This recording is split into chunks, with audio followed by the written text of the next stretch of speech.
Hi, I'm Alex Guns, the manager of the Heptagon Future Trends Equity Fund, and I'm here today to talk to you about my most recent thematic piece on the circular economy.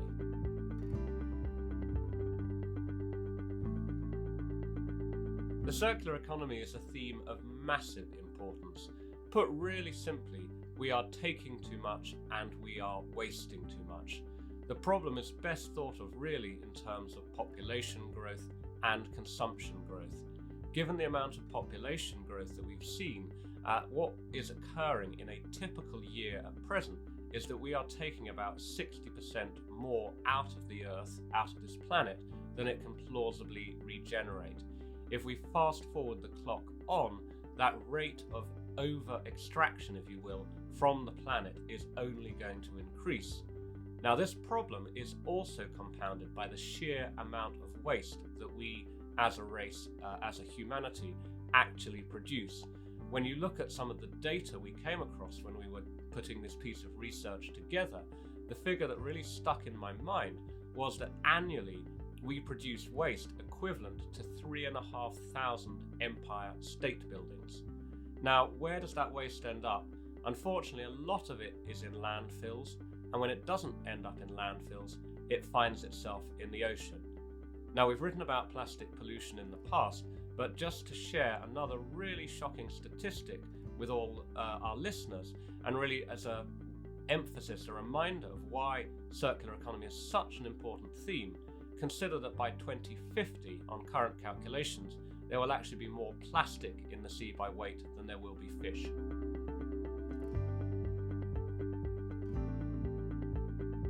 There are many definitions, many ways to characterize the circular economy, but I think really the best or most simplest explanation is to consider that the circular economy as a concept really stands in distinct opposition to the conventional idea of a linear economy. Now, when we're trying to define circular economy or characterize it, I would say probably there are three main factors that really matter. Number one is the elimination of waste and pollution. Number two is the circulation of goods and materials. And number three is the regeneration of nature. Just to be very clear, circular economy does not mean the same thing as recycling. Yes, recycling is super important, but really when we talk about circular economy, it is a much more holistic vision that really encompasses all aspects of society and the economy.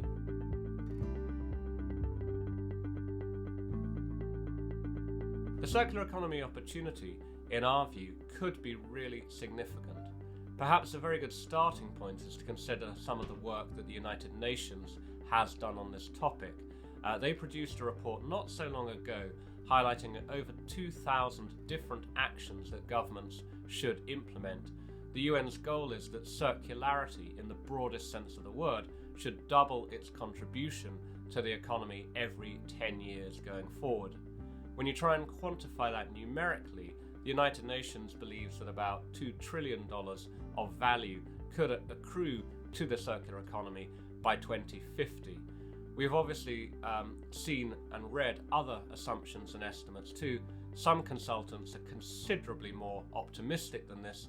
One report that sticks in my mind in particular would be that published by Accenture, which estimates that about $4 trillion of value could be extracted from circular economy solutions by as early as 2035.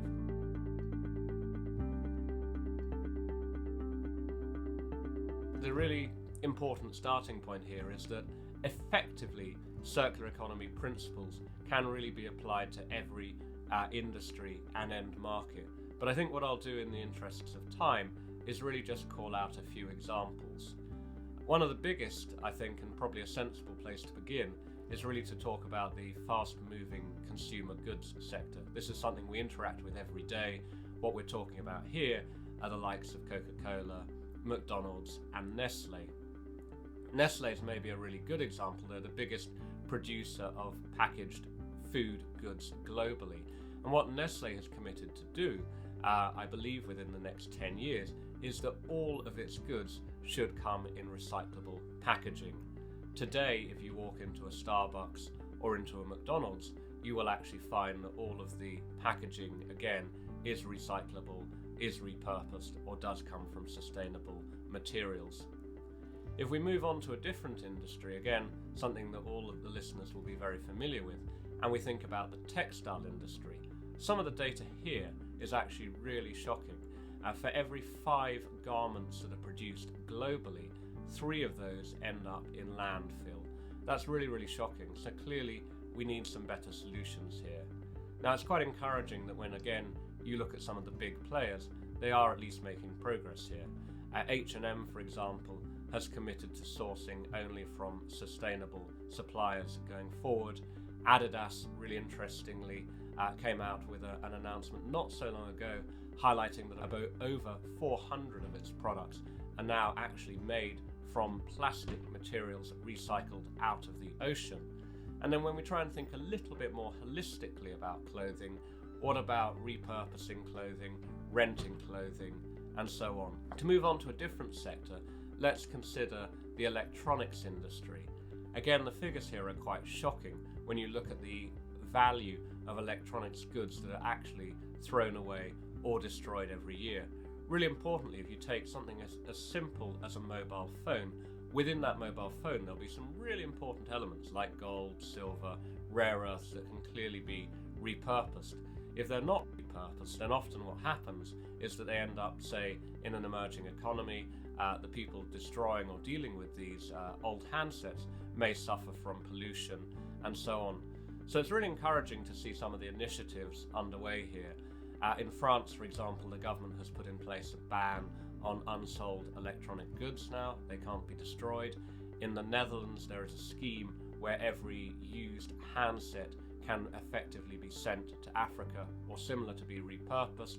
And in Brazil, there's some really exciting initiatives underway where old office IT equipment is actually being upcycled. I'll just finish with 2 other industry examples. If we move on to auto, clearly the direction of travel, no pun intended, is towards electric vehicles. Now, electric vehicles are clearly more sustainable, more circular, if you will, than a traditional combustion engine. But again, consider that the biggest element of value within an electric vehicle is its car battery. Similar, say, to a mobile phone, there will be a lot of valuable minerals and materials within that battery, lithium, cobalt, and so on. So it's really important that when you're building new factories for electric vehicles, and companies like Renault are actually doing this today, that the idea of recycling the battery from day one is actually built in. And then very finally, let's think about the construction sector. Clearly, construction is a huge industry, and the amount of waste that occurs in construction, particularly when buildings are destroyed or you've got excess material, is really, again, quite astounding. Nearly all of that ends up in landfill, and so it really behoves governments and developers to try and think about alternative solutions. Are there better ways, in particular, for building new buildings? And one case study we highlighted in our report is actually the growth of development of buildings in Finland, just as an example, using wood as an alternative material. So in summary, lots of opportunities in lots of different sectors.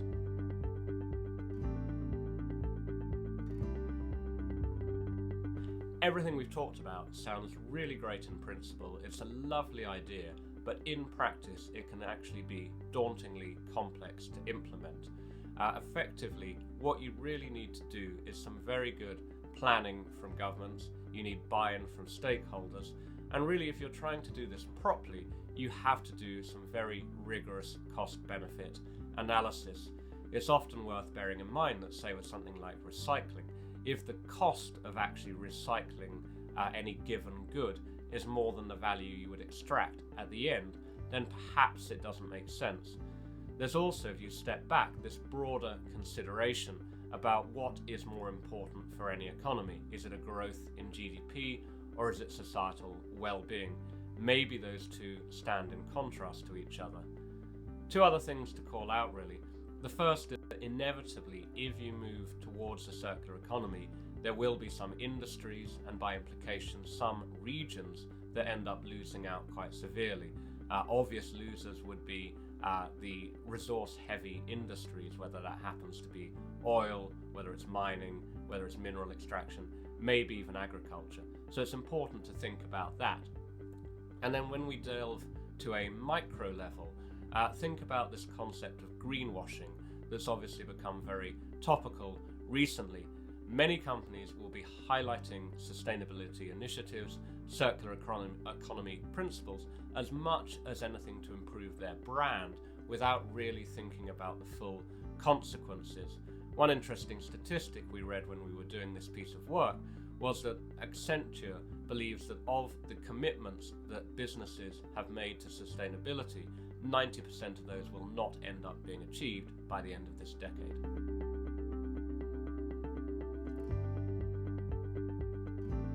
The circular economy topic, as we've discussed and should be evident from the conversation, is a very, very wide topic, and clearly there's a range of ways in which investors can get exposure. Some of the most exciting developments and businesses are really within the private sphere, but if we shift the conversation onto the topic of publicly listed businesses, then what we found was that simply if you just delve into the number of listed ETFs that give exposure to this topic of circular economy, it becomes evident very quickly just how broad the universe is, and investors have the opportunity perhaps to participate, say through FMCG businesses or similar that are implementing circular initiatives.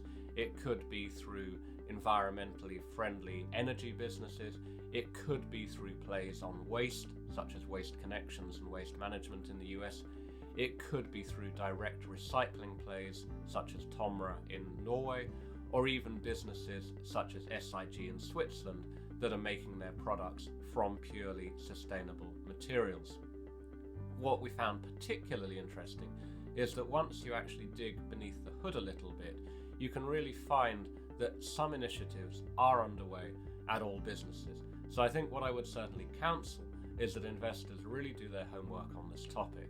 For those interested, and particularly within the universe of future trends businesses that we look at, when our next quarterly sustainability report comes out in April, we will actually be diving in a much deeper fashion into this topic of circular beneficiaries. Thank you everyone for listening. I hope you found this topic interesting and of relevance. Certainly I would urge anyone to read the piece on our website, and if you have any questions, please don't hesitate to reach out either to me or to your representative at Heptagon Capital. Thank you.